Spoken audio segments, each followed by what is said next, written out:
The account settings give users a quick and easy way to adjust their experience. Let's take a quick look at what we can do with it. Unsurprisingly, it's accessed via the settings tab on the sidebar here, and we're greeted with a few tabs and options. All of these are fairly self-explanatory, but we'll have a quick rundown. The first is notifications. These are simply the pop-ups that appear whenever an action has occurred or is occurring with orders. These will overlay the screen to let the user know something has happened. Next, the interface tab lets us change the theme, so I could switch over to a light theme or whatever themes are saved on the exchange, just the same as the option at the top of the screen.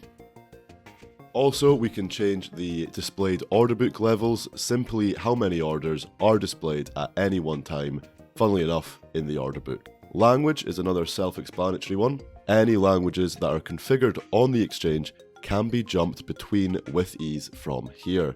Audio cues are something I personally quite like when using HollaEx. These simply play a short bit of audio for which me acts as confirmation that the relevant action has occurred.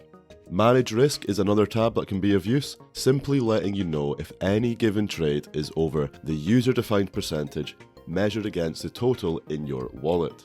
This is just a notification and not a hard rule. Finally, the username is relevant if the exchange has a chat box enabled, letting users choose how they want to be seen. And that's the user settings options, nice and easy to work with.